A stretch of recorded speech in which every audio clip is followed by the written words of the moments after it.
All attendees are in listen-only mode. The broadcast is now starting. All attendees are in listen-only mode. Hello, everyone. Welcome. This is Todd Walters, Platinum Coach, Craig Proctor Real Estate Coaching. And, man, we've got a great program today. So I'm going to encourage you to just to chill out, try to minimize your distractions there. Cut your email off, turn your cell phone off here, grab a notepad, grab a pen, because you're going to get a lot of golden nuggets thrown at you over the next few minutes here. So before we get going on that, I threw up on my computer screen the coaching site, and just want to draw your attention to what's coming up here for Platinum members. January 16th and 17th in Toronto, we have the Platinum Business Building Boot Camp, and we're doing the same boot camp again in Fort Lauderdale in March 12th and 13th. So the whole first day is all about getting listings, nothing but getting more listings. Our top picks for getting listings, the top systems we walk through detail for detail, material for material, all I's dotted, T's crossed. And that's what we spend the whole first day on. Day two at these Platinum Business Building Boot Camps is all about growing your real estate sales team. Raising up a super profitable real estate sales team, and that takes the entire second day to get through. So those 2 days are fantastic. It's a great way to start your year out.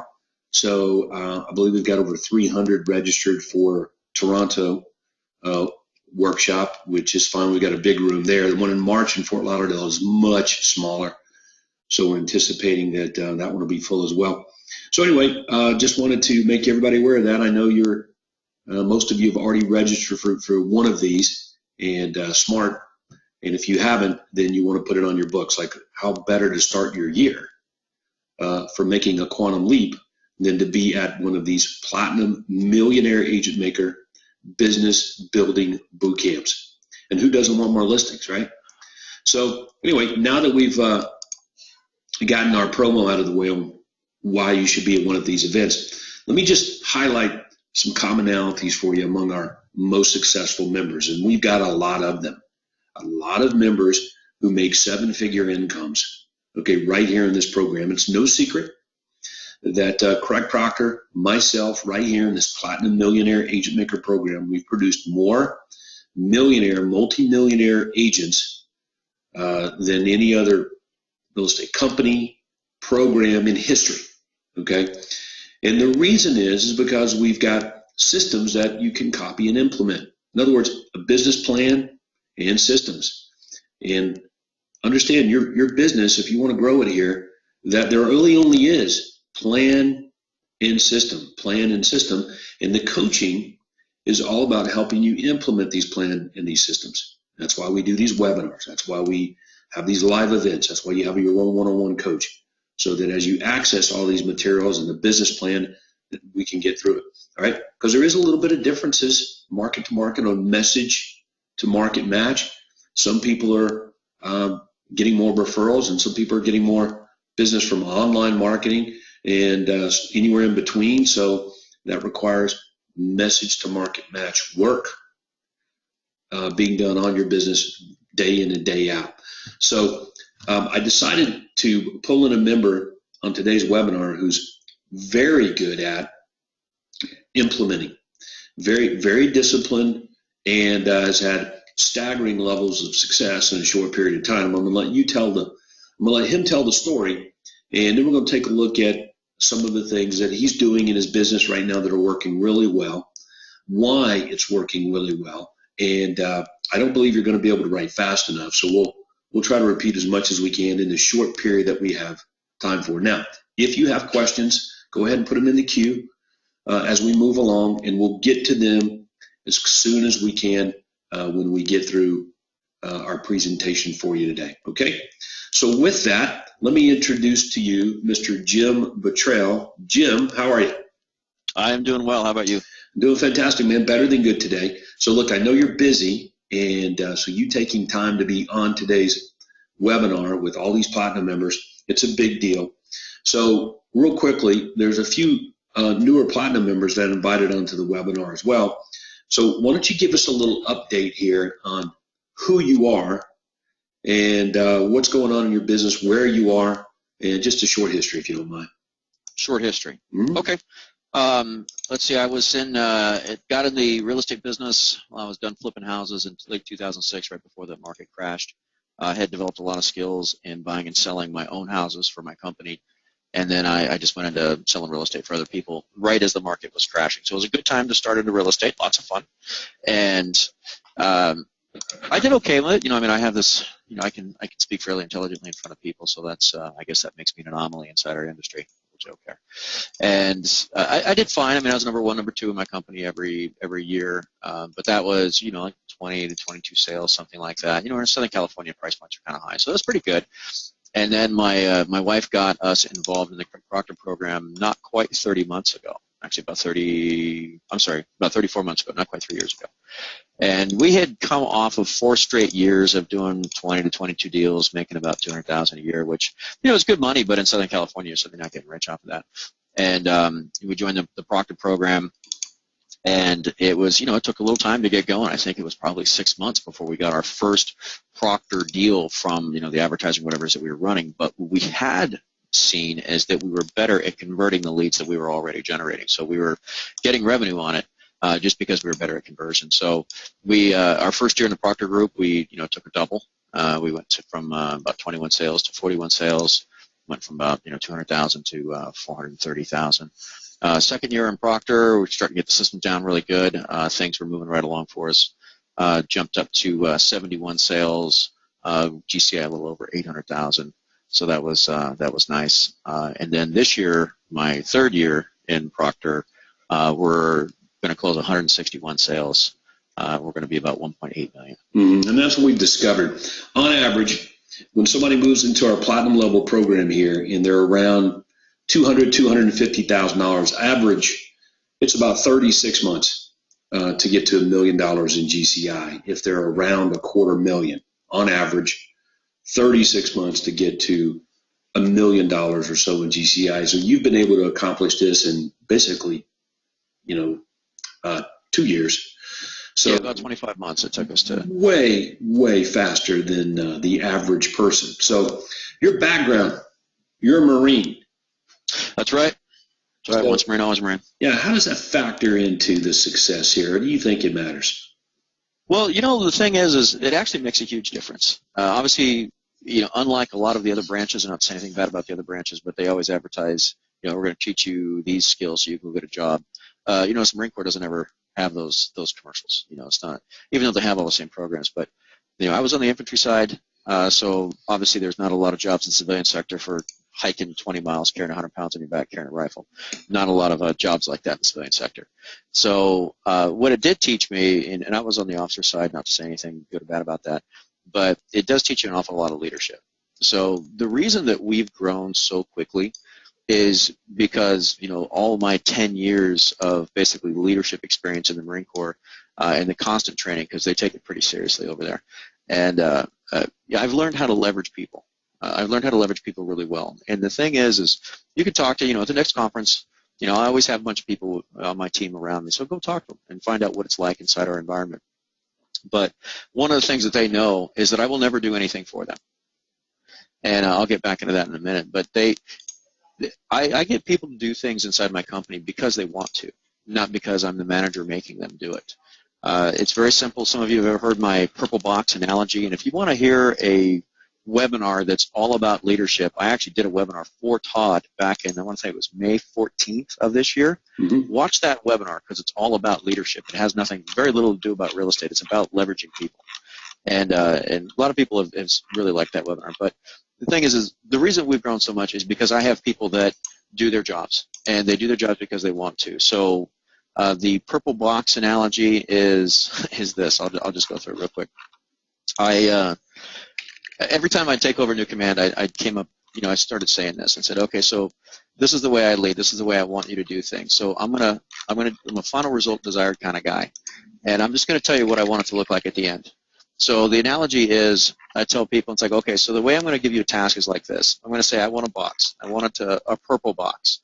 I want it 3 feet tall, 2 feet wide, 2 feet thick. I want it to have a flip-top lid, and I want it to have a drawer with a wavy stainless steel handle. I want it painted purple, and I want it put in the first spot of the parking lot right here at Friday morning at 7 a.m. Do you have any questions? And if they have any questions, I'll answer the questions. All right, so, all right, so hold on. So make sure I understand. So, like, I think I'm seeing this. What makes you such a good team leader is that you're not vague about what it is you want people to do. And I think that for many of our platinum members who are hiring people and then putting them to work, is that they're just too vague on what it is or the job that they want their assistant to carry out. Well, that's part of it, Todd, but it's not so much the vagueness. I mean, obviously, you have to be very specific, but at the same time, and more importantly, is you cannot micromanage them. So I tell them, this is what I want. And if I ask them if they have any questions, they say no. I walk away, and I'm not going to talk to them about it at all. Not a word. I'm not going to check on them. I'm not going to do anything about it. But I will walk out in that parking spot at 7 a.m. on Friday morning and expect to be a box to be sitting there. I tell people, do not tell me 5 minutes before that you couldn't get it done. That's not going to work for me. So my people around here, they know that I will never do anything for them. And I think that's the shortcoming of so many people, where they give somebody a task and then it's not going well in the task. And they will then take it back over. Or they'll sit over their shoulder and hover, no, fix this, do this, that, and the other. And what you're doing is you're micromanaging, and you're creating an environment where somebody will not achieve. They will not try new things. They will not risk at all. Because we understand that when you have somebody doing something for you, it's not going to be exactly what you thought it was going to be, and they are going to screw things up once in a while, and you have to be accepting of that. So when they, hey, this is my baby, this is what we created, hey, that's great, we need to tweak this and that, but you know what, overall that was a really good effort. Can you fix, change small dog to puppy here and fix this thing? Great work, thank you very much. And now they feel great because it was their project, it was their baby, they're proud of it, and they want to impress you. And that is something that I've been able to do, and I can lever people very good that way. And it's not like I'm doing any tricks or anything like that. It's just who I am. But I will never, ever do anything for anybody in this company, and they know that. Once something is tasked to them, they're responsible for it. Okay, so let's make sure I understand this, because I know that you are good at organization, but you're also good at copying and implementing, right? Yes, pretty good. Yeah, I mean, you can look at the email here, like you've got the guaranteed sell program that you've got pretty well highlighted here with offers. So you understand all that. So I want to talk about the things that made the biggest impact in your business here. Hey, if you're just joining us on the webinar, I'm talking to Jim Buttrell, the Jim Buttrell team, Arden Real Estate Services, just outside of San Diego, California, former Marine, but as Jim says, always a Marine, once a Marine, right? Did I get that right? Right. Once a Marine. Okay. So Marine, and of course that helped you in your background, but more importantly, just a little over 2 years ago, you're making around $250,000. Fast forward a couple of years or so later, you're at $2 million in gross commission income. So that excites me, that gets everybody on this webinar super excited today. We kind of want to know how you did it. So, and it's easy to say, well, Jim just copied and implemented the system, working with the business, working with the same plan that everybody has. So, but some people struggle, Jim, really being able to pull this off and implement well. So let's start with your.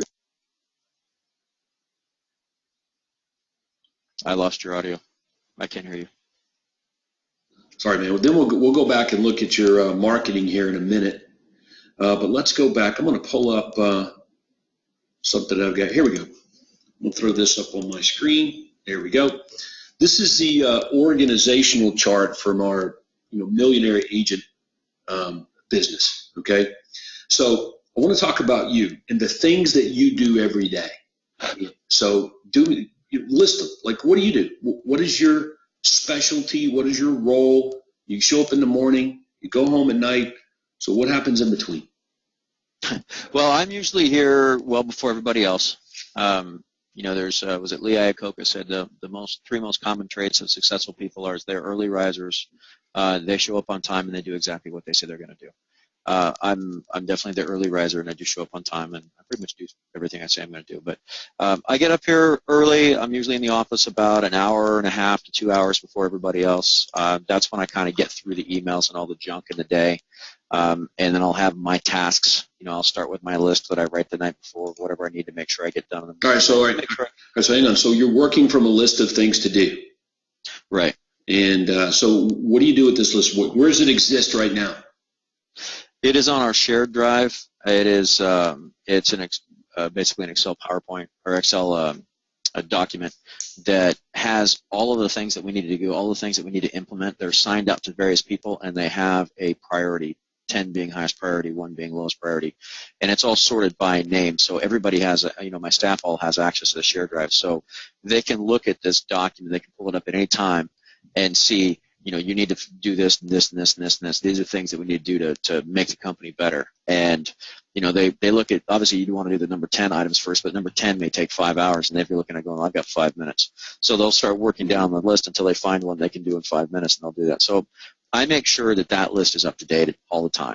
And so as I'm watching my webinars and going through past webinars, or whatever it is that we do, I go back and I update that and put new tasks in it. Okay, so that's how it works. So you're working from a list of things to do, and you do give deadlines when it's something specific for one of your administrative people or some key person in your business that you need help on getting done. Is that right? Right. Okay. So, all right, so that was a big gold nugget. All right, so you create lists of things to do, okay, in your team, basically coming right out of our Millionaire Agent Maker system. I get that. All right, so what else? What else is on Jim Buttrell's to-do list every day? Well, I still do some transactions, so I make sure that, and I don't actually do that much of them anymore. I have an assistant that does most everything on them. My job at that point in time is to make sure that everybody around me knows what it is they're supposed to be doing, has all the tools that they need. I'll ask people all the time, do you have everything you need to get this done? And if they don't, then I make sure they get it. But I can get a lot more done making sure that I've got 5 or 6 other people doing tasks rather than me just doing them myself. So that's really what I end up spending most of my time doing. Okay. And then you handle problems. And we start, the more transactions you do, the more problems you're going to end up having to handle. It's just there's a certain percentage of crazy people out there, and you just end up having to deal with them. And the more transactions you do, the more crazy people. Okay, so how much of your day do you spend working on actually, like on marketing systems? I would say probably 1/4, maybe 1/5 of my day is looking at marketing stuff. Okay, so 25% of your day. Now, do you schedule this in? Is this a scheduled activity for you? Block out the time? No, I wish it was, and that's something that I need to get better at because my days do kind of get out of control at times. And that's, we all struggle with things. Everybody struggles with things. As we've grown so fast, I have to say that there's times where it's growing faster than my ability to manage it. And that does happen. I think that happens probably with everybody when you go through some sort of explosive growth. You just, like, holy crap, there's more problems than I can handle today. That's a great point. So one of the things that I've seen in working with Platinum members over the years, even you guys, that are in our titanium level mastermind, one of the things I've seen is that many times you create, and I don't want to say you specifically because you're a little better at this than most people for sure. Agent creates a list of things to do, but they hold on to it. They tell their administrative people, hey, you should do this, but they never really fully make it clear on what they should do. So what I suggest doing is that when you create your list of things to do, like you do, you make it public, and then you assign, you tell the assistant, okay, here, this is your part in this system that you must get done. I want you to do X. And they may have to investigate a little bit on how to do something or how to get it done, looking on the internet or going back and looking on a coaching site or whatever. But you've made it clear what everybody's roles are in getting a project implemented. So I want to make sure everybody understands that, is that if you want to work on your business, many times it consists of writing it out, writing it down, assigning the task to more than one person. Who made up the rule that says only one person on your team helps implement something?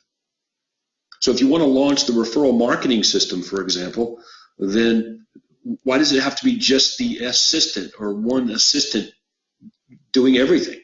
Why can't the outside sales agent do part of the task or the things that they're going to be involved in? You can get these things off the ground much quicker. Do you have an example of something that you've done recently that involved more than just an assistant on getting a system in your office up and running? Well, you threw me on a spot on that one. Let's see. Yeah, actually, there was. I actually sent you, right before a phone call, you said, hey, what do you want to show? And I'm like, I don't know, it's your presentation. But I sent you one that had the zero down veteran thing, so the VA purchase, no money down, showed a couple testimonials in there. If you can pull that up. That was something that actually required a few people. That was, I just said I needed to get this done, so it was the OSAs running around, getting the pictures, getting the testimonials written up, my marketing girl putting together the pieces. And I mean, it only took us, from inception, which was one of those things that, oh, by the way, this is a good little note. Have a notepad next to your bed at night, a little on the nightstand. Because I'm the kind of guy that something will just wake me up at 2:30 in the morning going, holy crap, here's an opportunity. Here's something that's right in front of us. And I write it down. And then I bring that piece of paper in the next morning. And I would say I would say that's a commonality, Jim, among the millionaire agents that I know and I've talked to. They actually have that. They actually have on their nightstand. Their nightstand really is like a desk, an extension of their office. Mm-hmm. There's books that they're reading. There's our newsletters that are there. There's a notepad. There's pens. Like, it's there. And it's all set up right there. Yeah, and that's another big gold nugget here. All right, let's go back and let's look at real fast here again this organizational chart. I want to see kind of a little bit about your office. Okay, so how many outside sales agents do you have? I have 4. Okay. 4, and then we've just hired 2 new ones. But we did our 2015 with just 4 OSAs. Okay, so does that include you as one of the OSAs? No. Okay, how many inside sales agents do you have? I just hired my 3rd. Okay. So let me grab my pen here. We were getting kind of overrun, so I needed to hire another one. So right now you have 6 OSAs. Yeah, 2 are in training. 2 ISAs. Plus 1 in training. Okay. And all right, tell me about your customer service department, because you pride yourself on doing things really well. You're generating a lot of testimonials and leveraging the testimonials that you're getting. So you're doing something right on the servicing side. What does that look like? Well, that's one of the things that's not very well developed, because it ends up being a little bit of my marketing girl, a little bit of me, a little bit of Chris Kane, my sales manager. We all end up doing a little bit of that. This is something that's being developed. Okay, so there's blocks on here that I have not developed yet. Right, and of course that's what I'm saying. So what everyone's looking at here, this is basically a $4 million real estate business. If you have all of these pieces of the puzzle here filled in, that's pretty much what it is. It's a $1 million net plus income business when you have all of these kind of parts and pieces. Okay, so the customer service is really a shared responsibility among 3 of you.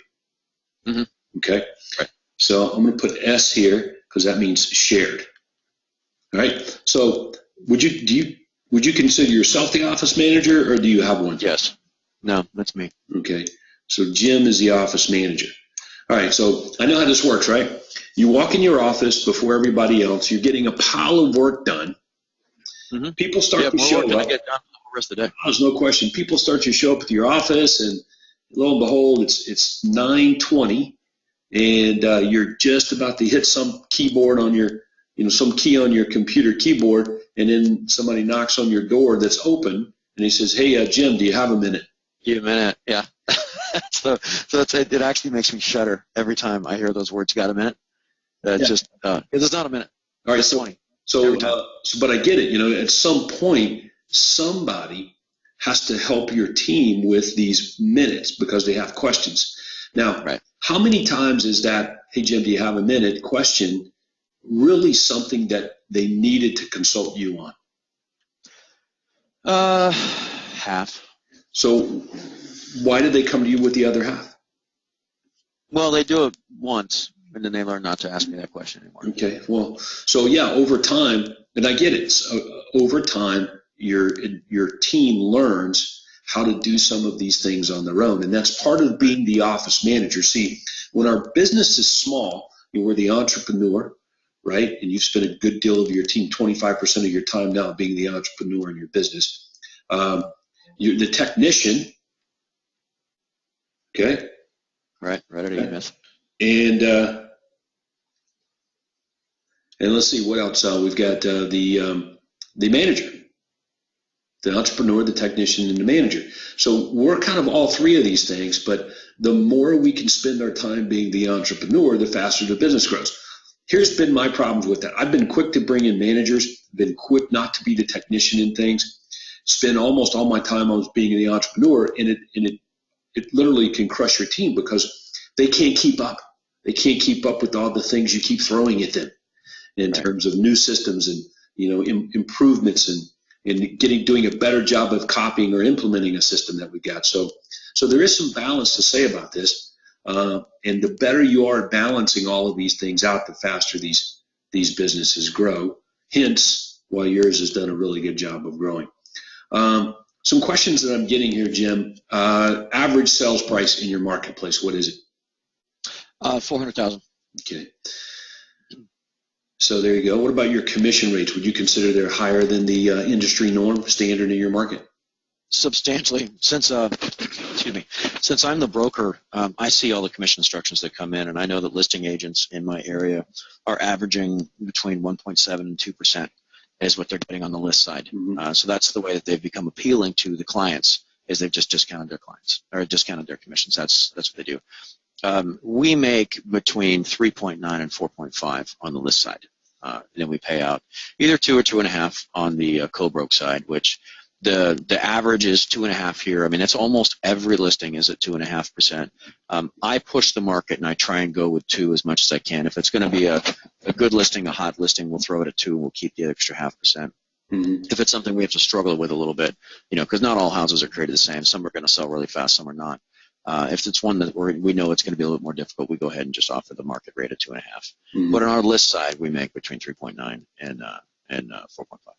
Between 3.9 and 4.5 on that side of the listing. Right. Okay, what about the buyer side? You guys are meeting with buyers, getting buyer agreements signed? Yes, we are, every time. Setting your fee? Mm-hmm. Okay. And what percentage of your business is listings versus buyers? We're about 50-50 now. Okay. So what is your fee that you're putting in your buyer agreements for buyers?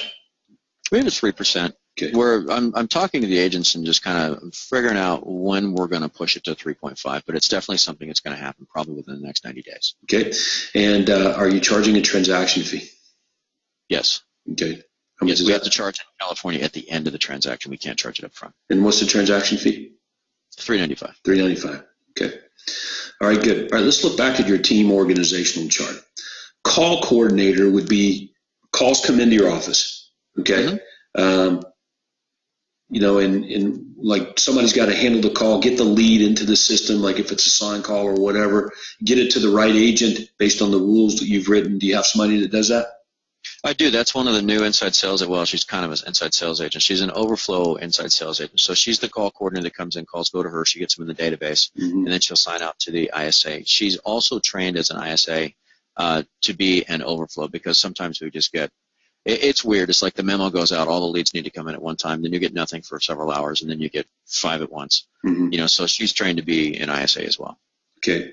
So in other words, she can actually handle a sign call at times. She absolutely can. Okay, gotcha. All right. So what about a team courier? You got anybody out there going, putting up signs, lock boxes, taking pictures, putting up flyers? Yeah, well, not taking pictures. We have photographers for that. But, yeah, actually, I went through last year a time where I was just hiring agents like mad. I hired 25 agents last year, and then I fired almost all of them. Mm-hmm. I learned a lot. Recruiting was a challenge. Recruiting good people was impossible. I talked to you about it, and we had some, we've kind of made some changes. Mm-hmm. What I'm doing nowadays is any new agent that I have comes and works for me for 90 days, for the first 90 days.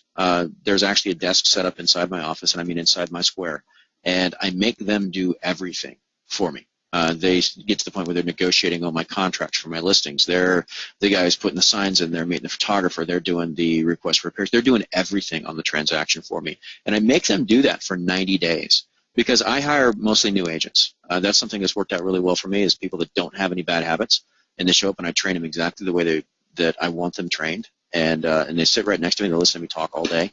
I explain to them why I'm doing certain things, and they end up being my courier. So they end up being everything. So I don't really look at it as being so much an assistant. I look at it as being an apprentice. Mm-hmm. Well, they're So they shadowing. work for me. Yeah, they're shadowing you. Mm-hmm. I mean, I have one sitting right next to me right now. Just kind of, he didn't know I was on a webinar, so he's wondering who the hell I'm talking to.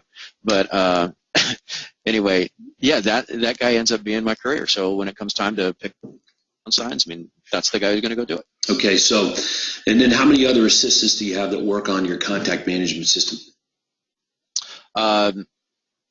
That just the ISAs. Chris actually is the sales manager that does that stuff. So he's the main ISA/sales manager, and he does the database manager, and he's pretty good techie, so he does tech support for us. Okay, so how many people on your team total today, counting you?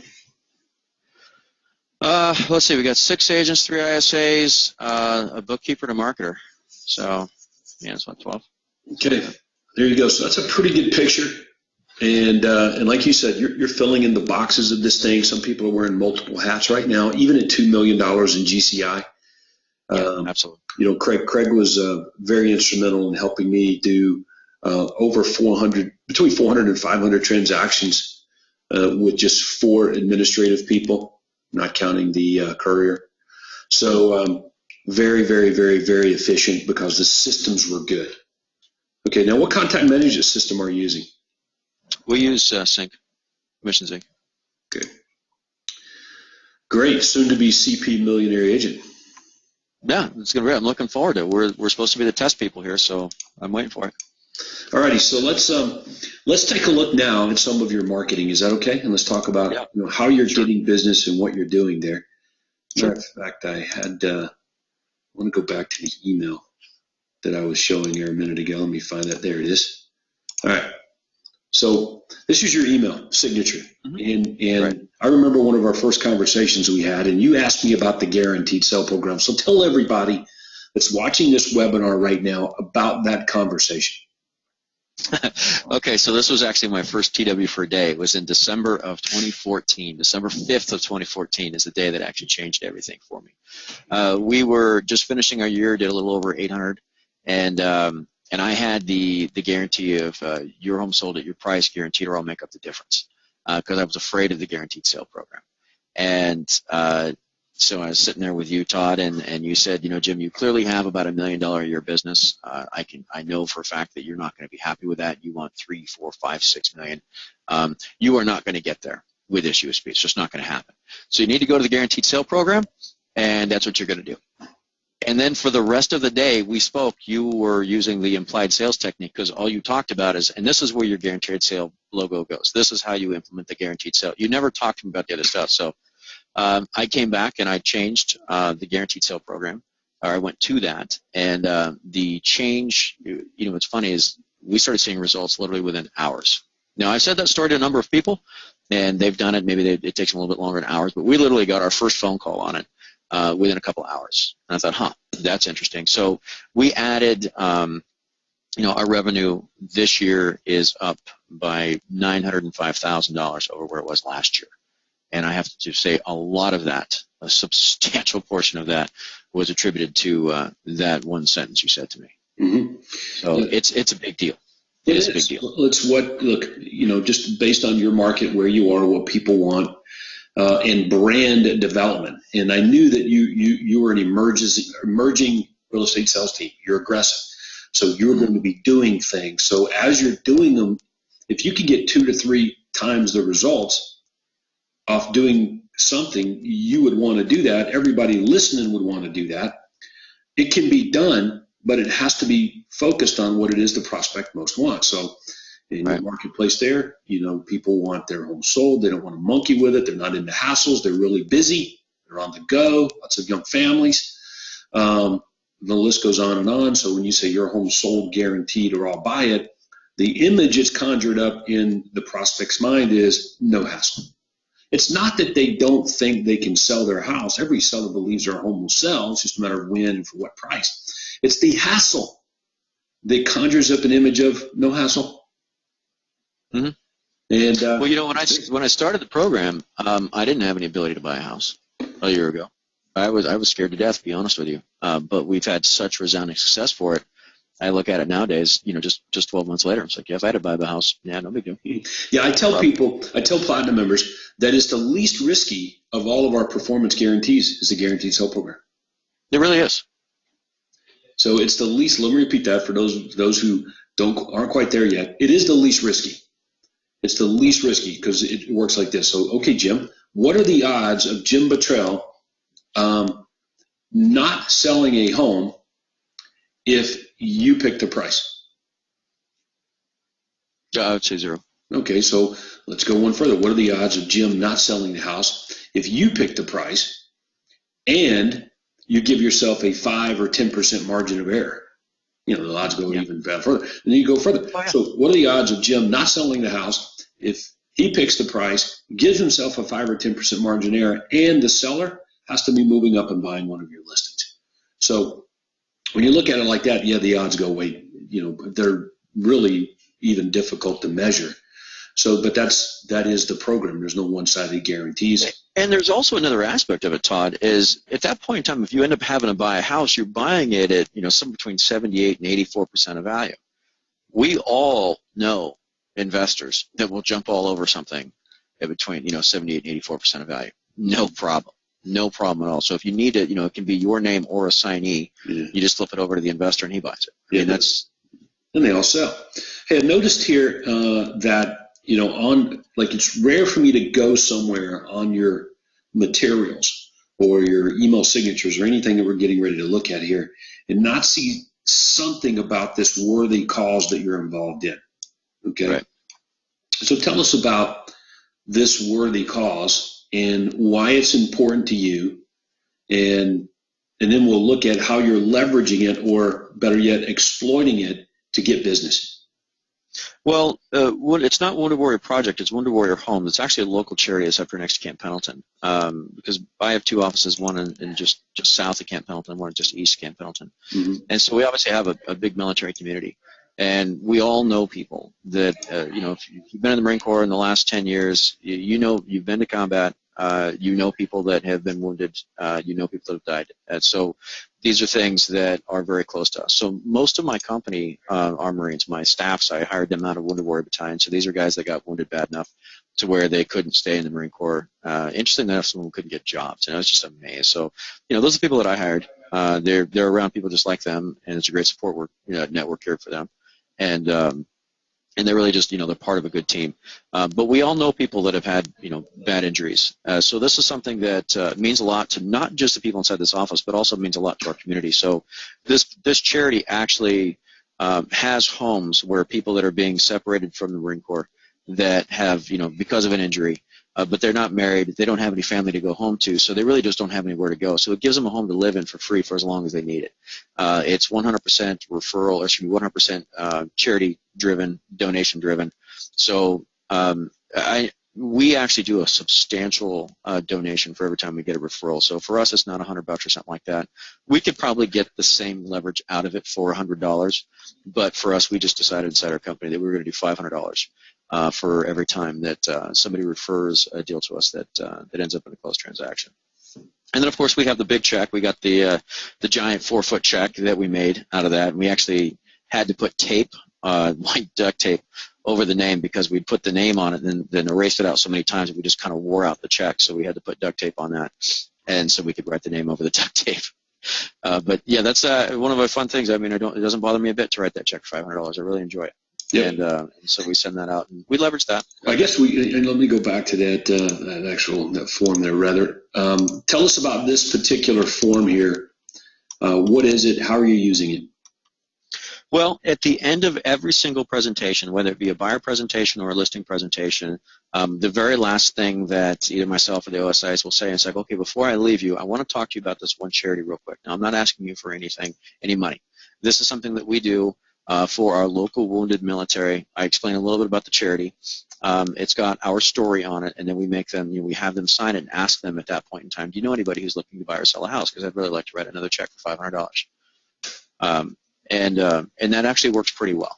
Good. So we get some names right there, but more often, we leave a copy of this with them, and I tell them to put it in their junk drawer in the kitchen. I said, just, you have a junk drawer, right? I said, yeah. And I said, do me a favor, put this in your junk drawer, because if you're ever, wondering, oh, I've got this person who wants to sell a house, and I wonder where is that flyer? It's like, well, it's in the junk drawer, because we know nothing ever comes out of the junk drawer, so it's still going to be there, right? And they always get a laugh out of it. But, I do that with business cards. I do that with anything that I want somebody to keep. I give them a little junk drawer speech, and they put it in the junk drawer. Yep, there you go. So you're planting the seed for getting referrals when you should, which is the time you meet with buyers and sellers. They first become a client when they like you the most. And, of course, you're dropping this referral offer on them for the rest of their life and your business career. So great job on that. All right, let's go back and let's look at a few of your marketing materials, some of the things that you're using. You are really big into branded USP marketing. Like, it's hard for me to go anywhere, see your name, anything having to do with Jim Buttrell, art and real estate services, without seeing these, what I call these 6 secret ingredients, not really a big secret, but really 6 ingredients to your unique selling proposition. So I'm just going to highlight them for everybody here. Number 1, you tell people in a lot of your marketing that you have buyers. Like right here, I'm looking at it on this flyer. It says right here, you got 10,000 buyers in your database. That's a big deal. The second one is that you sell homes for more money. You sell them faster. They're more likely to sell. And you've used testimonials or third-party endorsement. And, of course, risk reversal, which is the guaranteed sale program. So you've gotten pretty good at that, keeping those ingredients, depending on the size of the marketing piece, being able to, as a matter of fact, I bet you if I went to Zillow or Trulia or wherever your profile may be on the internet, I'm basically looking at this. Is that right?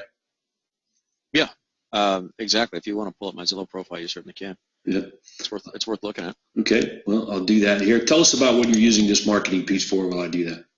That particular marketing piece is actually going inside the newspaper that we run. We run, Discover Pub's newspapers, and we've actually removed one of the articles that was in that, and we put this in place of it.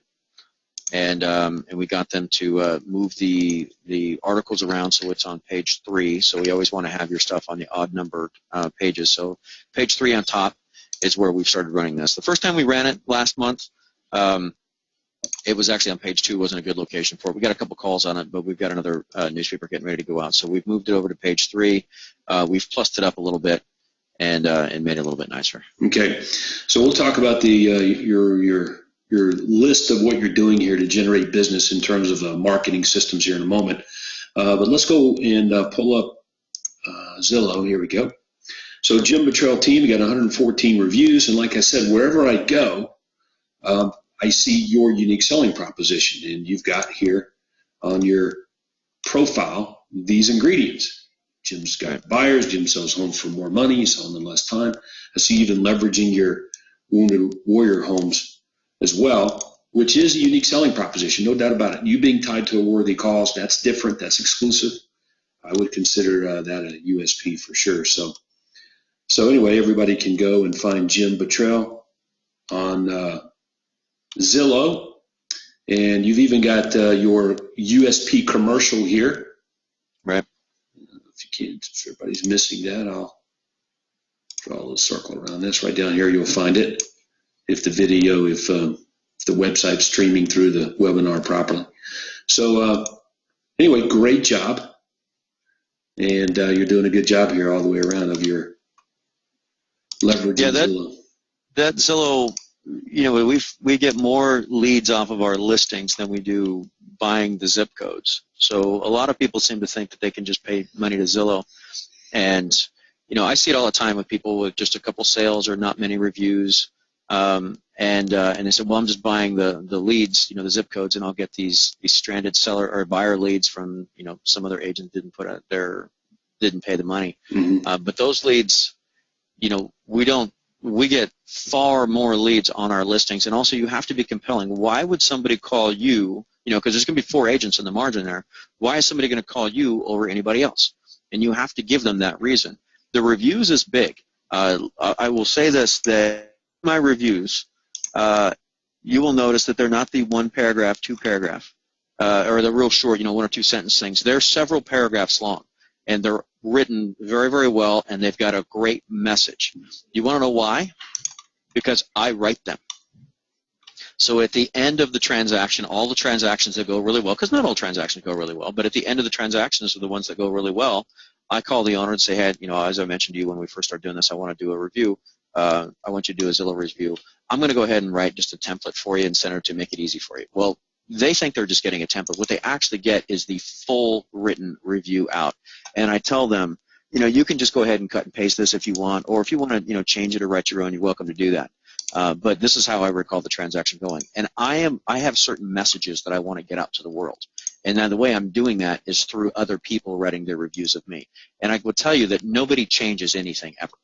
They just cut and paste the review. They read it, go, yeah, that sounds about right. Thanks for doing the heavy lifting for me. And they just cut and paste it and throw it up on Zillow. Yeah, I've read through the reviews. So I just clicked on the first one here. And you can see right there, that's not your average review written by a customer. It's what we teach everyone as part of the testimonial system for Platinum members. And there's a manual on this. There's a whole category, library of it on the coaching site. You must write the testimonials for your clients. And they'll tell you if they want to change something or another. But most of the time, they're like, yeah, that's good. And then you can use bits and pieces of it or the whole thing in your marketing. So doing a great job there, Jim. Those are all good. The time that I write these reviews is every time I'm flying out for a conference. If I'm on a plane, I've got nothing else to do. So I have a list of the people whose houses that I sold that I want the reviews for. Mm-hmm. That's when I write the reviews, is on the planes. So I pulled up here, threw up on the screen just for kicks, the Platinum Strategic Business Plan and Checklist for the first 6 months for team leaders. And you've already, cleared all of these, Jim, obviously. But I did want to show something to someone here that I was talking to a little bit earlier. Right here, weeks 2 through 4, it says right here, establish USP, get on your business card, your letterhead, your website, social media sites, email signature, wherever you are. A lot of people forget that they've got these profiles on Realtor.com, Zillow, and Trulia, and other places, overlook those. But those are, if I'm not mistaken, some of the most highest visited, trafficked sites, websites, on the planet when it comes to real estate. So obviously, it's one of the first places you go to make sure you've got your profile together there. So anyway, as a teaching moment there, more gold nuggets. All right, tell us a little bit about how you're leveraging other things. Like I see the certificate for 1-year home warranty. What's that about? That's just a package that we have when the buyer's agents are doing the buyer broker agreements. So we have a certificate for a 1-year home warranty that we give them. There's a certificate for, love your home or we'll buy it back, which is that one right there. Mm-hmm. So these are things that, and then of course a referral newsletter. These are things that the buyers actually walk away with after the buyer broker agreement, or during the presentation. We have, certain certificates, certain handouts that we have. We have a binder that they can look and touch and feel things as we go through the different elements of the presentation. So there's pages printed out of things that we've done as we go through the presentation. Yeah, that's what those things are for. This is kind of funny because I got this from Trulia where they sent me an email saying, hey, you're one of the top ranked, in customer reviews, and they showed me the plaque that I could buy for like $200. It was ridiculous. And I said, so I went to the plaque company and said, look, I'm not going to buy this the way you have this written up. If you change the words to what you're seeing on the screen right now, then I'll buy the plaque. And they were resistant to it. And I said, look, I'm not buying the plaque the way you have it written. If I'm going to spend the $200, it's going to be the message that I want out. And I got them to actually change everything because it didn't say the Bottrell team. It said just Jim Bottrell, which I wanted to make it the whole team. It had top-ranked real estate team and customer reviews, January 2015. And I said, no. It's just going to say the Bottrell team, top-ranked real estate team, California, no date. At the buyer, like I said, January or something like that. So I had them change all these things. But, the point being is that sometimes you guys are going to get offered these things. Don't just take it at face value. If you can, you know what your message is. You know the message you want to convey to people. You get them to convey your message for you, and then you go ahead and spend the $200. But these are neat little things that I've done. We've got that plaque sitting in the office, my way overpriced $200 plaque. But when customers come into the office and they sit down in the conference room, guess what's sitting right in front of them is this top-ranked real estate team in California, 2015. I think, wow, this is great. But that's not what it originally said. Yep, and that's, look, the answer is no if you don't ask, right? Yeah. Yeah, and I think that's, that differentiates you from the majority, is that you think about things a little bit differently than the average real estate agent that exists out there. And that's a whole, if you don't learn anything else on this webinar today, what you want to recognize is that the people who make in our program here, that make millions of dollars a year selling real estate, they think differently. And that's the first thing that must change for a member. And Jim, at some point it changed for you. Like you thought one way, now you think a different way. And that's Very really differently. right. And that's really the evolution here, is that that's how good your business is what you think about and how you think about things really determines your level of success. So I want to encourage everyone. That's the reason you must be at these live events that we do. These big time conferences that we've got 400 people out, where a third of the people there in the room make well into 7-figure incomes, the majority averaging, $700,000 a year in the income. I mean, come on, man. That's the kind of people you want to be around, so that the thinking changes. You can't accomplish that at your local real estate office. You go back to your Remax or Keller Williams office, Century 21 Coldwell Banker, like you're the #1 agent. So you're already thinking differently than the average agent there. So you've got to surround yourself with people that are powerful thinkers, think differently. So Craig and I were talking yesterday, Jim, and I confessed that I sit around. My most productive days are when I sit in my office and think about how not to do things. Yeah, I've listened to that quite a bit. That's actually why I brought the assistant in at first. I'm like, how can I not do this? I know. I'll make the new agent do it. It's exactly what you should be saying. How can I not do this? How can I not do this? I mean, how many homes can you sell if it really doesn't depend on you? And that's when this thing really starts to change. Okay, is developing that marketing mindset like you've done, and then moving into how can I not do this? How can I not do that? Still get it done great. And that means the genie's out of the bottle. You can't put it back in. Once you begin thinking that way, you can't go back unthinking that way. And so that means if you don't do something about it, you get frustrated. Yeah, and then one thing that's worth mentioning is as you start to change your thinking and you start to achieve, everybody will tell you you can't do it this way. No, you can't do that. And they'll try and stop you, and they'll try and talk you out of it. And like, dude, you just go ahead and go back and look at all the zeros that aren't in your checking account, and then I'm going to keep doing the things the way I'm doing them. I'm sorry, but there's a million reasons not to do anything, and you gotta push. You gotta push, and comfort is the enemy of success. It absolutely is the enemy of success. You've got to be uncomfortable in what you're doing. So I've noticed that just about all of our most successful folks that use our system here in program, the guys that make well into 7 figures here, you included, there's a niche at some point. There's a niche there at some level, something that's being done in addition to everything else. So for you, you've done a lot of great work here with military folks, veterans, especially on these VA loans right. and other things. So tell us a little bit about your niche here and what it is, how you go about getting these customers, reaching them, and leveraging these things that are available. Well, what's interesting is this actually goes with our offers that we make going out to buyers. So we actually make one single PDF. We've got a few pages that go in our offers that are really disruptors to the industry. We have, I should have sent you that other one, come to think of it. But this is one of the things that goes, because we know that, it's a very competitive market. Most of my agents are making offers into a competitive environment. So there's a love letter. I have a very scripted format of what our offers are supposed to look like. And hey, hold on one second. Jake, could you send me one of our offers that has everything put together? And I'll actually send it to Todd Walters. So he's going to send that to you so you can see what our offers look like. So it's a very scripted, the way we do. So it starts out with a love letter. It has a little advertisement there. Who you worked with matters, and it says how many deals we've closed recently, and then shows them on a map. And then we have the VA stuff that goes with it, because oftentimes our VA offers are competing against conventional offers, so we know we're at a disadvantage. So we throw these things in there, and we make it one PDF to where I know that most people don't have the ability to pull documents out of a PDF, so they have to forward the entire offer over to the seller. And it has, not that one, and it has all of these things that talk about how great we are with the guaranteed sale program and stuff like that. Mm-hmm. And what John Reeves and I have come back together and kind of come up with this, so we're both doing it. And we know that we're pissing some people off, and that's okay.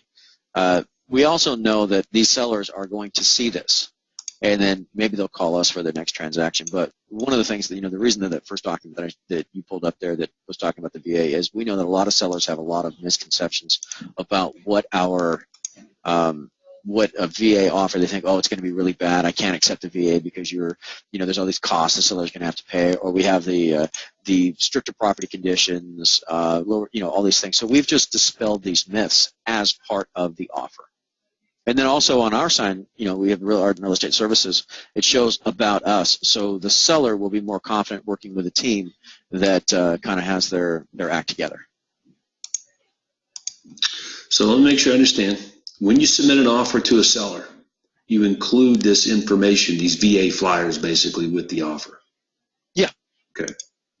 Well, it probably helps you out with the other agent too. Like, I'm assuming a lot of these real estate agents don't have the majority. They don't sound like the majority are out there selling, gobs of houses. So it's probably helping you with them as well. Yeah, it is. And actually, let me see if we can pull one up here real quick. I'll show you what our offers look like.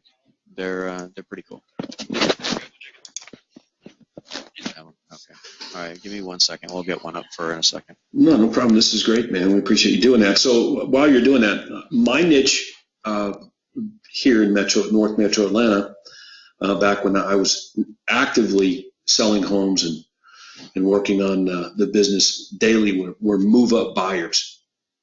Very specifically, move-up buyers. That was it. We drilled down on move-ups. We advertised what move-ups wanted. Those were the kind of homes that I advertised. The language was all about moving up to a bigger home. So that was very, very, very good. And as my business matured, we were able to take on even more, zero down and targeted at builders that had a lot of buyers coming in with houses to sell. We took that business for them. So we just extended it out beyond, just marketing specifically to when we begin to market through, which is what you're doing here. Yeah. With this. So I like it, man. That's a great job. You're doing a fantastic job here. So I know that many of you got some questions here. Here's what I want you to do. In the queue there, you can type your question in, or better yet, raise your hand. We can open up your microphone.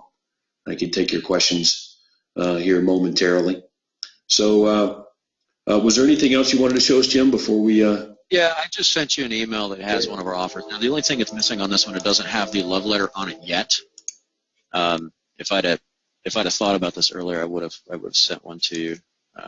Actually, this one may have one. So tell me about the love letter. Oh, okay. I'm going to send you this one.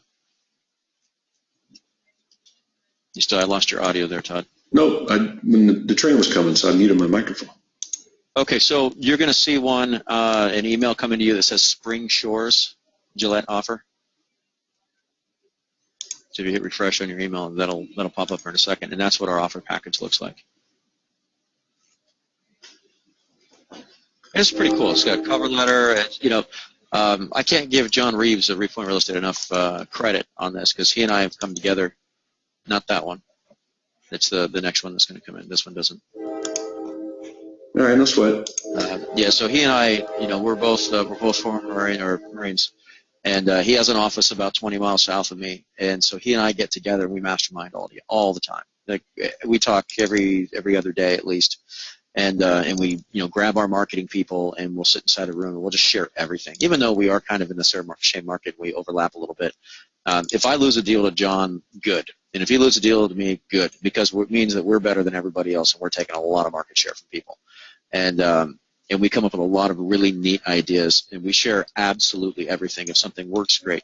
When I develop a new thing, the very first person I send it to him is I send it to John. Even before I send it to you, I send it to John, and we go over it, and then we fix it, and then I'll send it up to you to take a look at. But anyway, what you're looking at now is what our offers look like that go out. So it's got the cover letter.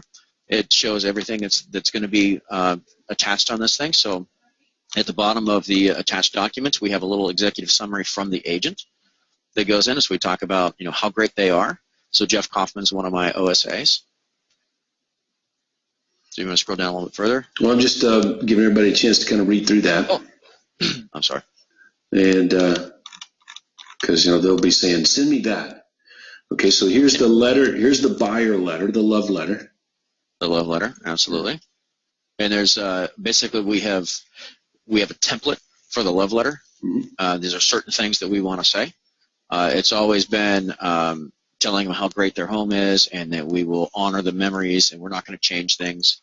Because if you ever sold a home and heard that the buyer wants to rip out, your planter or whatever it is that you built, you don't like that.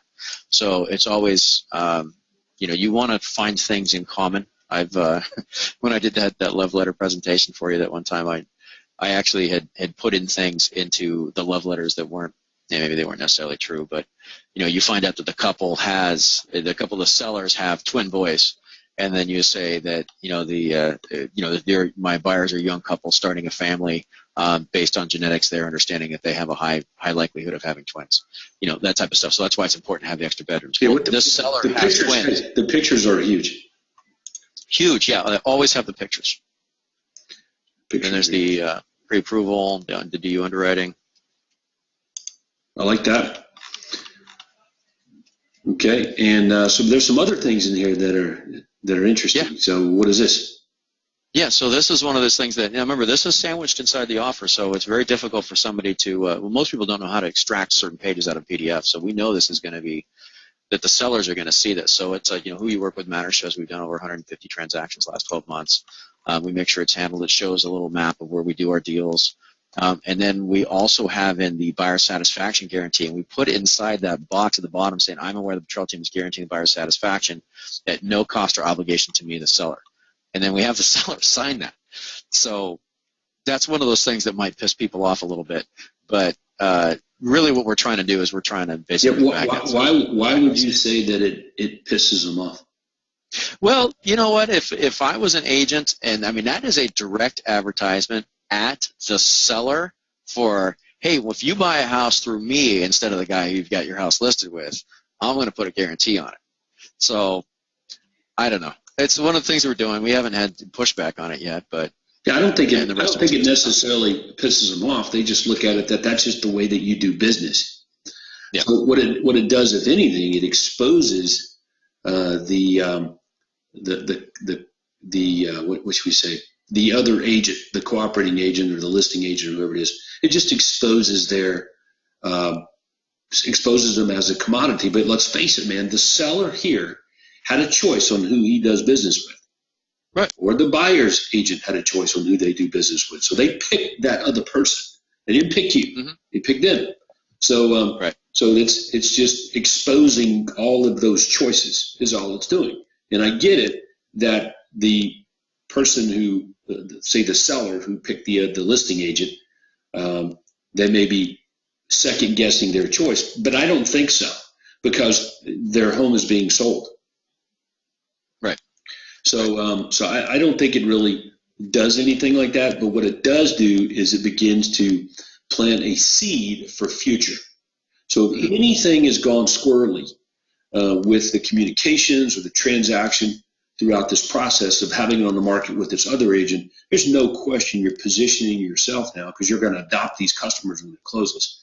Right. You're positioning yourself because we know how real estate transactions go, it's likely that the seller and that agent or the buyer and their agent, there's been issues, there's been difficulties, there's been some kind of problems, communication issues. And so when it closes and you adopt the customer, you're in a better position here to do that, to adopt them and get their business going forward. So we're doing that right through their agent. Their agent is the one who's going to hand them our advertisement. All right, so that's pretty good. So that's some great gold nuggets on this purchase and sale agreement. Was there something else here that? No, that's it. Just the rest of it's just the contract. So it's those first few pages that I know that we're going into. In our market's a hot market, so my agents are going into a competitive environment. Pretty much every single offer they make, they're going in, they're competing against other people. So we're trying to figure out ways to make their offer a little bit better. Now, since this wasn't a VA offer, you didn't see that VA insert that we had up earlier. Mm-hmm. If it was a VA offer, it would have had that VA insert. Yeah, this. About the advantages of working. Yeah, this one here. I got you. That one. Yeah. Mm-hmm. Okay. And that's the front side. I guess this is probably the other side of it here. No, it's just a PDF. No, it's depends on whether or not the buyers are using CMG Mortgage. So CMG Mortgage is our preferred lender. Mm-hmm. So if they're using CMG, we've shared half of it with CMG. And actually, I got that idea from CMG. John Reeves was doing that with CMG, and then they shared it with me. And so then we just modified it, made it a little better. And so if our buyers are going through our preferred lender, we've got that one. If they're not using our preferred lender, then it's the other one that doesn't have the CMG in. These guys are doing a ton of VA loans. Wow. They are big heavy hitters, and they are a phenomenal team. We're so happy. And that was another John Reeves giving credit because he found them and put me onto them. Excellent. Well, look, man, I know that you said we're past the time that you said you could spend with us. I'm going to let you go, and I'm going to field some questions and help the members out. I know a lot about your business. We spent several TW for a day together. So even though I play dumb a little bit on these webinars, but that's so that people can hear it from you versus me. But I'm going to take a few questions here, if that's okay with you. Let you get back to work, Jim. Listen, great job. Go sell big, and we'll see you at the next conference. Okay, Jim is a fantastic marketer, but primarily copy and implementer. So I know we've got a lot of questions. You guys are asking questions. I held Jim over a little bit longer than he said he had time for. So, but I still want to take a few questions here if I can. I'll get Andrea to help me. Andrea, you still there? Yes, I'm on the line. So I know we've got a few questions here. Why don't I just turn it over to you since you've got access to those, and we'll take a few. Okay. Vic, who's also raised his hand, did you want to go ahead and take some audio questions too, or just chat questions? Yep, sure, yeah. Yep, okay. Absolutely. Vic, since you raised your hand, I'll go ahead and open your line so you can ask your question. Thank you. Yeah, it was a great webinar. Thank you very much. I have a question, please. If having two ISA calling the same leads, because the lead's going to be in a one place, and if one, how are we going to determine which ISA should get the credit if the lead is assigned to an OSA? That's whoever books the appointment. Okay, so we shouldn't share. We shouldn't share it, right? That's how Jim does. Whoever books the appointment, that's who gets the credit. Okay. Yeah, and look, the ISAs kind of work together here. Chris and the other guy, they kind of work together in terms of who's calling who, and they're not really stepping on each other's toes. But if one of them's out or in the middle of something, the other one jumps in, and many times the commission is split between both of them. So there's some good teamwork going on there. Hey, Vic, hey, congratulations, man! I hear you're just about to hit $1 million on the year. Yes, thank you. It's all because of you, and you helped me a lot. Yeah, I just passed the $1 million. Yeah, that's fantastic, man. Congratulations. I know you worked really hard at it, so great job. Thank you very much, sir. Yep. All right, man. Go sell some houses. Our next question comes from Mark, and it's, you're on a listing appointment obtained through the guaranteed sale marketing. How do you gracefully tell an unrealistic seller they are not eligible for the guarantee and still get the listing? Well, that's a good question, but it goes back a little bit. Like, that typically is not how it's done. So let's back up and let's deal with that. So let's suppose I'm sitting down with the seller, and I'll just role play through the dialogue for the guaranteed sale program, okay? So I'm sitting down with the seller during the listing presentation, and I get to the section in the benefits presentation about the guaranteed sale program, okay? Here's how it goes. Okay, Mr. Seller, what do you know about our guaranteed sale program? And the seller's like, well, that's why I called you. I got this postcard in the mail that says you buy my home if we didn't sell it. You say, okay. Yeah, we have this special program where we can actually guarantee the sale of our clients' homes. If they don't sell, we can step in and buy them. So let me give you an idea of how this works. See, there's a big problem in the industry today, big problem. A lot of buyers running around out there, are really nervous that if they go out and buy a house without their home being sold, okay, then they're going to be stuck owning two homes. Or they put their house on the market, sell it really fast without having another place to go to, then they're homeless. So we call that the real estate catch-22. You see, our guaranteed sale program solves this dilemma. Okay, so let me give you another example. Let's suppose you were selling your home yourself, and you put on all your signs, on all your ads, on all your website postings everywhere, and you were saying, hey buyers, come over here and buy my house. Well, what do you think would happen? Right, more buyers would get interested in your home because it's easier to buy. You don't have to worry about selling their house. But that's exactly how the program works, with the exception of it doesn't involve you. That's what we do. So we put on all of our ads, all of our website postings, on your for sale sign, everywhere your home is being marketed. That's what we do. We tell buyers, hey buyers, come over here, buy Mr. Smith's home here, and if your home doesn't sell, we'll step in and buy it. It's exactly how the guaranteed sale program works. So what this means is that now you not only get more buyers attracted to your home, but the offers come with little to no conditions because they have the peace of mind that their home's going to sell.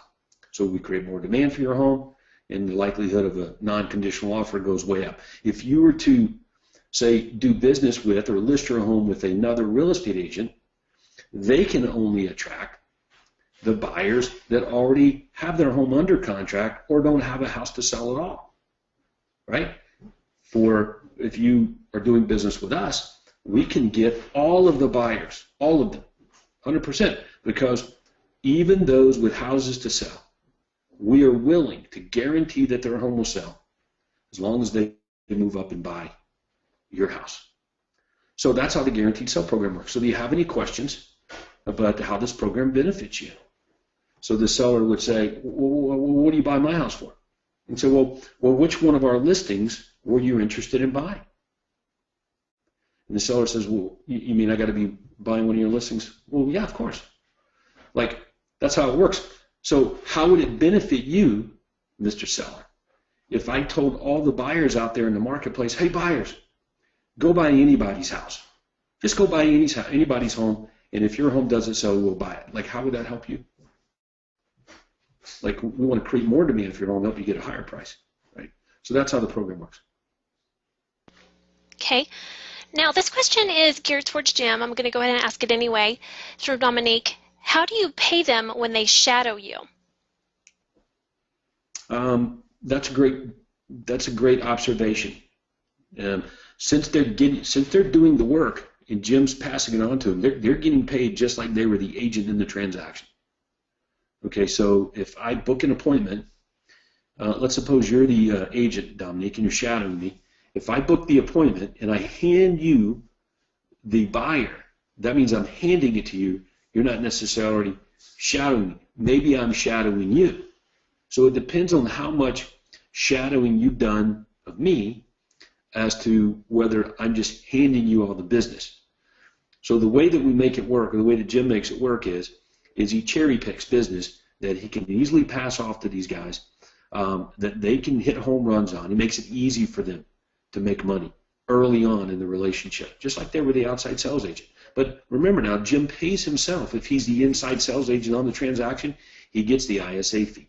If Jim is the agent on the transaction, okay, but he's going to refer it over to another agent to work on after he's already set up. So he's probably splitting the fee, keeping a referral fee, which I know is what he does, and it's just negotiable per deal. That's it. But that's how you want to do this. You want your agents to shadow you until you feel like they got it, and then you shadow them, and then you turn them loose when you feel confident that they've really got it. So they shadow you, you shadow them, and that's the best way to do this. But look, go ahead, give up the money. If you want the whole commission, then keep the whole commission on the deal. If they're shadowing you, it's probably your deal. If you're going to turn some of the business over to them, it's only after you're confident that they can handle it, right? So you're going to give up proportionally an amount that would be sufficient to represent that, whatever they're picking up and working on, 25%, 35%, maybe 50% of the fee, commission.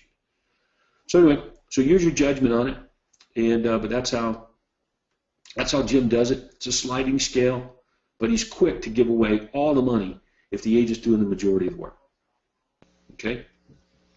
Good question. Okay, Watson asks, when Jim donates in your name, do you give the tax deduction to the client or keep it? He just keeps it because Jim's the one actually paying the money. The check is being written from Arden. Okay, John asks, how are things going with Discover Publications? How many have you run and made any money? Yep. So I had Sarah Reynolds in my office here a few weeks ago. We talked about her newspaper, and this really got Jim excited to ramp this up a little bit. So let me just give you some numbers on that. Sarah spends about $40,000 over this past year on her Discover Publications and made $400,000. So she spent about $40,000, made $400,000. Those are the numbers that she gave me. Okay. So that prompted Jim to get a little more excited about doing more of the Discover newspaper. And I think the numbers that I got from Jim were pretty small. He's just started it, a couple of pending sales going. It's not anything he's been doing for a long period of time. So it's not representative of any good ROI at this moment. He just started it.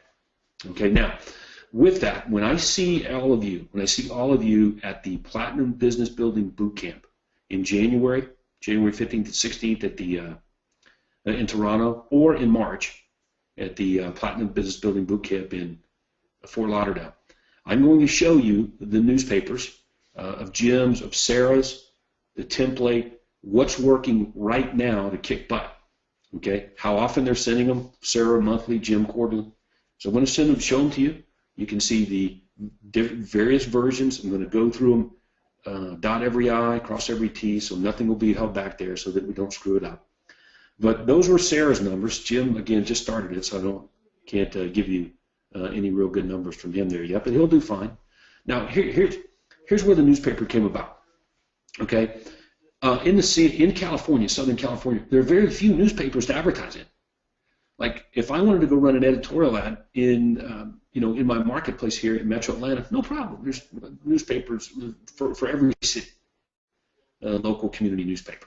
Okay, but if you're in Southern California, there's just not very many to pick from. So that's what prompted it, is that we just do your own newspaper. Okay, and that turned into great marketing as well as a great farming piece for those that are interested in that. So we'll look at it all when we get together at our Platinum Business Building Bootcamp. Andrew, you're doing a good job trying to find materials to throw up on the screen while we're having this conversation. I like it. Craig has taught me well. Our next from Steve. Now, this is also directed towards Jim. How many CP systems did you implement into your business? Mm-hmm.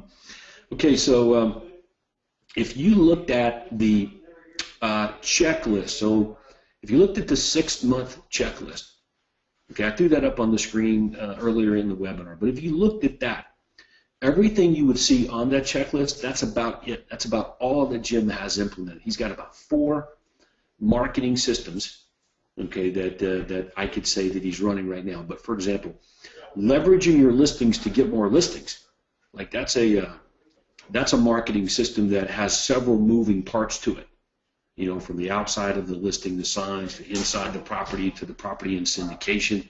So the reason Jim has very few marketing systems going, but's making a lot of money, is because he's doing a great job on all of them, of leveraging, getting everything you can get out of them, like squeezing all the blood out of the turnip. So for example, Zillow. When you go to Zillow, you can see that he's got a better profile. He's taken out some of the pictures in his listings and replaced them with particular ads. The virtual tour links have the virtual tour of the property, but also a commercial of his USP and those kinds of things. So he's done a great job of implementing the system as it's been given to him, just like it's been given to you guys.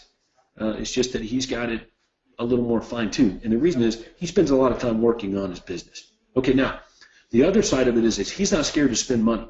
Okay, so let's be really clear on this. Somehow, somewhere along the line, Jim figured out that that a listing is worth a lot of money. A lot of money. He's in Southern California. Just one sale is pretty spectacular, right? But he also understands that I get referrals. I get lots of buyer calls. I get buyers with houses to sell. So one listing turns into multiple sales. So he gets it. So he's okay with investing money into his business, and then constantly measuring it and tweaking it as we go. And that's the reason he's elevated his income in such a very short period of time. And the profits as a result of that are really well. I think his marketing cost each month is, if I remember when I looked at his numbers when he was at my office the other day, was right around 10%, 9 point something percent was his marketing investment.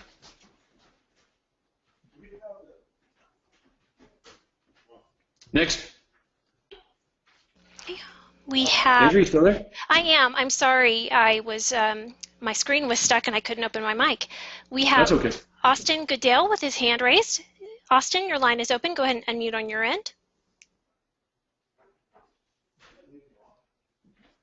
Austin, click the red mic button to unmute. Okay, we'll go on. We have, let's see, Maria, and this may be related to a question we've already asked. Is the credit given per appointment kept or booked? Is the credit given per appointment kept or booked? I don't really understand the question.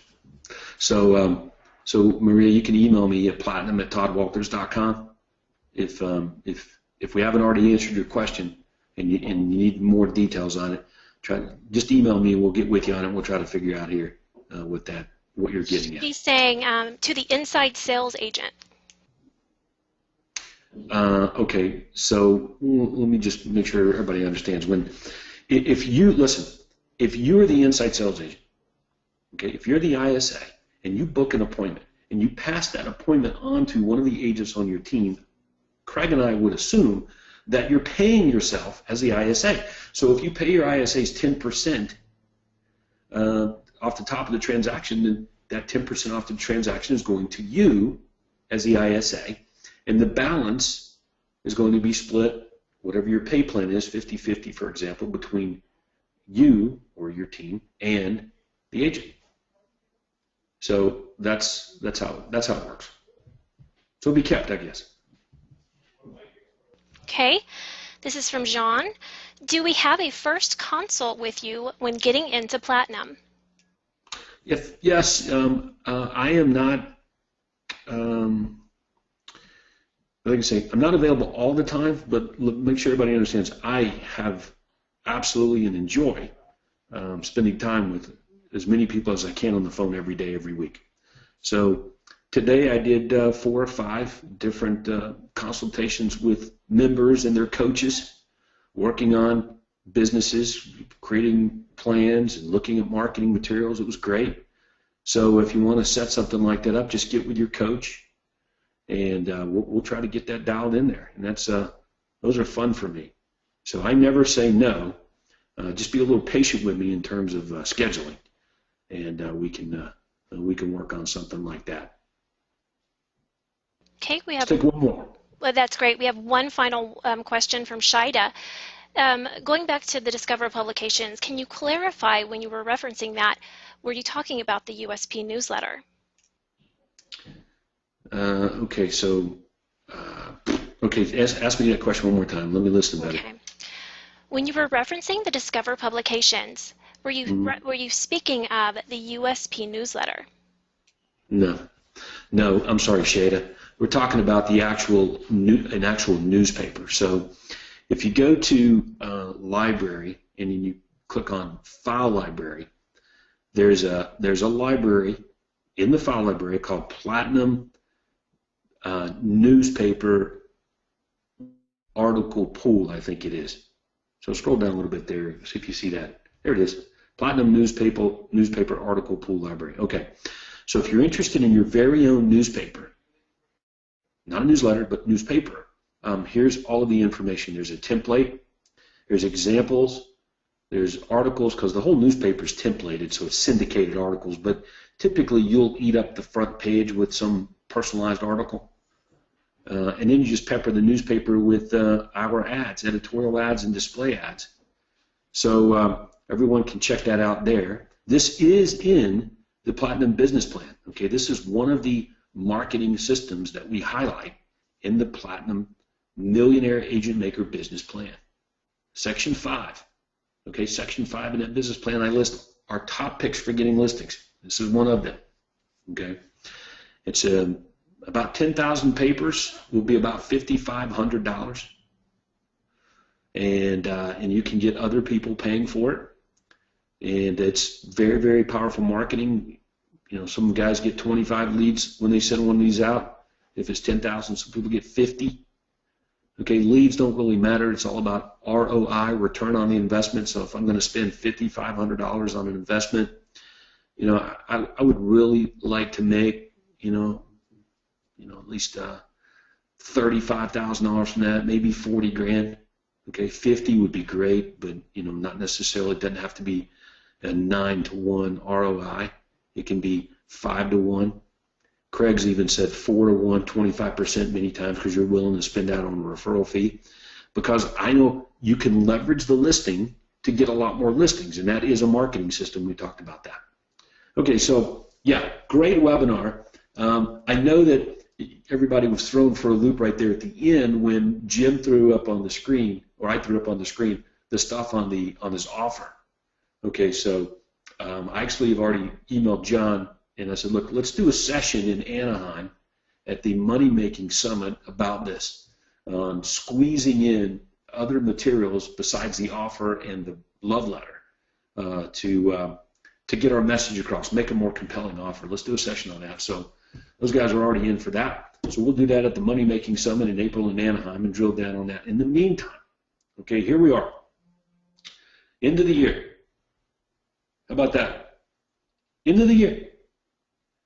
It was a great 2015. So most of you had a great year, but 2016 should already be in the works for you, and it is. That's what we're working on here. And so get to one of these events early in the year. Everyone should be in Anaheim in April at the Money Making Summit. Okay, but I'm looking forward to seeing you either in January or in March at the Platinum Business Building Boot Camp. Get to one of those so we can work on getting more listings on day one, growing your sales team on day two, and then when we all get together in April at the Platinum Money Making Summit, we're going to be really dialed into making 2016 just a fantastic year. All right, so with that, just going to wrap it up for today. Andrea, thanks for staying a little extra time. Appreciate it. My pleasure. Merry Christmas, happy holidays. Yes, Merry Christmas to everybody. Happy holidays. I'll be talking to most of you throughout the week for webinars with Craig, so we look forward to that. This officially ends the webinar for today. Thank you all for joining.